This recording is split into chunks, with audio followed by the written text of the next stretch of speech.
तो दोस्तों, स्वागत है आपका हमारे एक और वीडियो में, जहां हम बात करने वाले हैं जुजुत्सु काइसेन सीजन 3 के एपिसोड 5 के बारे में। तो आइए कहानी पर आगे बढ़ते हैं। एपिसोड की शुरुआत होती है और हम मासामिची यागा को देखते हैं। यागा ने जब पांडा को बनाया था तो हायरस ने उसे अरेस्ट करवा दिया था, क्योंकि यागा ने ऐसा कर्स पेपेट बनाया था जिसकी कर्स एनर्जी उसके अंदर से ही पैदा हो रही होती है। अगर हम आसान शब्दों में कहें तो पांडा बाकी इंसानों की तरह जिंदा था, जो कि काफी बड़ी बात थी।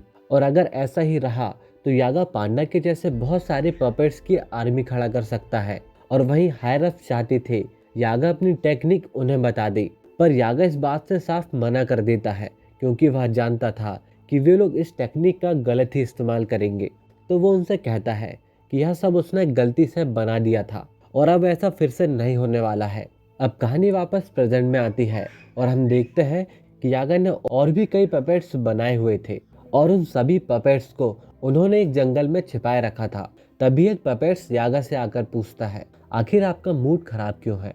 तो यागा बोलता है, अब मैं कई दिनों तक तुमसे मिलने नहीं आ पाऊंगा, लेकिन मेरे बिना भी तुम लोग ठीक रहोगे, क्योंकि इस जंगल को मास्टर टेंगेन प्रोटेक्ट करते हैं और तुम्हारी माँ भी तुमसे यहाँ पर मिलने आया करेंगी। जिसके बाद यागा यहाँ से जाने लगता है और सभी पपेट्स यागा को गुड बाय करते हैं। अब हम दूसरी ओर पांडा को देखते हैं, जिसे कि हायरस ने पकड़ के रखा हुआ था, क्योंकि वे लोग जानते थे कि पांडा के लिए यागा उनके पास जरूर आएगा। पर कासुकाबे पांडा को आजाद कर देता है और वह कहता है, यागा ने मुझ पर एक एहसान किया था और अब मैं उसका बदला चुका रहा हूँ। असल में काबुकासे की एक बहन है जिसका बेटा तागे अब इस दुनिया में नहीं है, जिस बात से उसकी बहन को काफी बड़ा सदमा लगा है, जिसके कारण वह ठीक से चल भी नहीं पाती थी।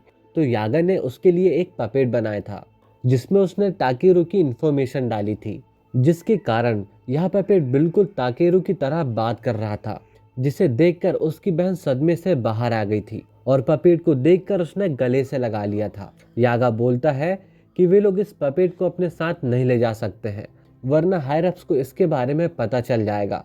इसी कारण कासुकाबे की बहन इनसे मिलने इसी जंगल पर आ सकती है। इसी कारण कासुकाबे यागा को थैंक यू कहता है।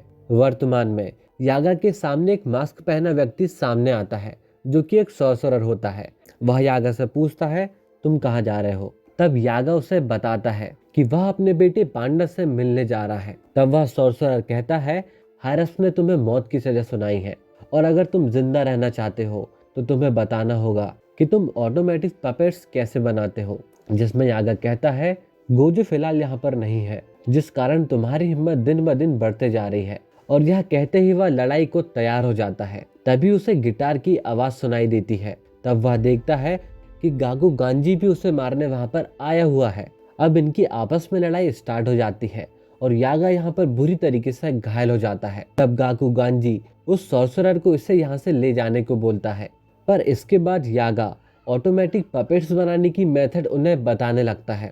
वह उन्हें बताता है उन्हें सॉल इन्फॉर्मेशन की कॉपी करके कर्स पपेट के कोर में डालना होता है। उन्हें 3 सोल्स को एक ही कोर में डालना होगा, जो कि एक दूसरे को ऑब्जर्व करते रहेंगी और करीब 3 महीने बाद वह एक ऑटोमेटिक पपेट्स बन जाएगा। अब यागा उसे यह टेक्निक तो बता देता है, जिसे देखकर गाकू गांधी थोड़ा सा हैरान रहता है।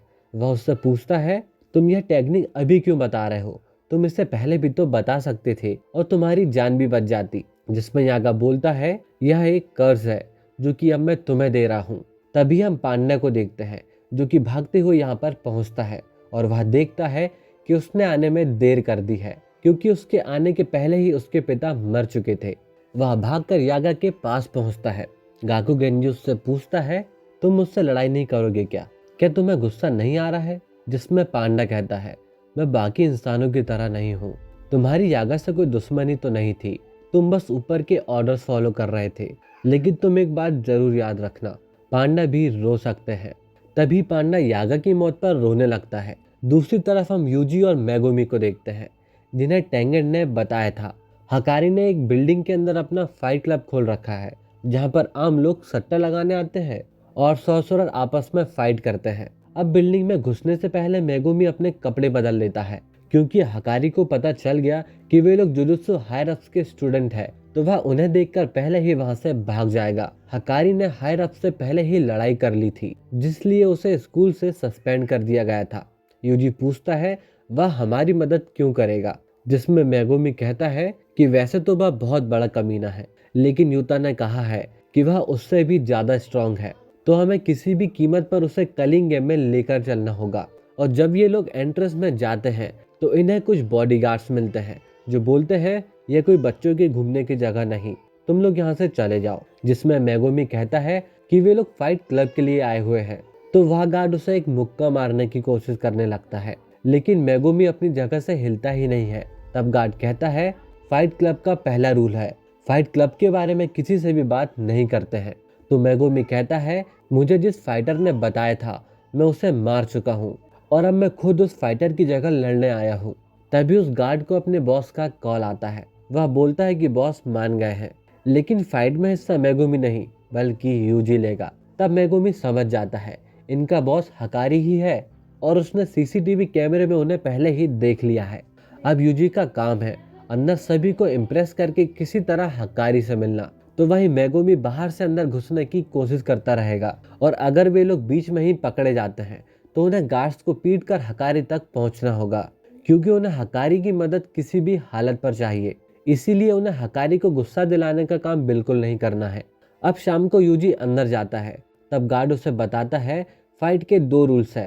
पहला, फाइट करने वाला फाइट छोड़कर नहीं भाग सकता है, और दूसरा, उन्हें किसी भी तरह कोई भी कर्स टेक्निक का यूज नहीं करना है, क्योंकि आम लोग कर्स टेक्निक को नहीं देख सकते हैं और अगर वे लोग ऐसा करते हैं तो मैच बोरिंग हो सकता है।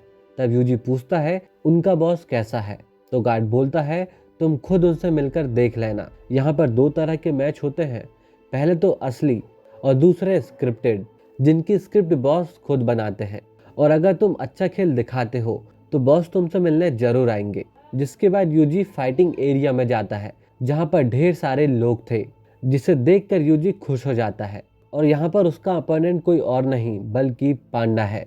तभी हम हकारी को सीसीटीवी वाले कमरे में देखते हैं, जो कि किरारा के साथ वहां पर बैठा हुआ था। अब किरारा भी जुजुत्सु के 3rd ईयर की स्टूडेंट रह चुकी है।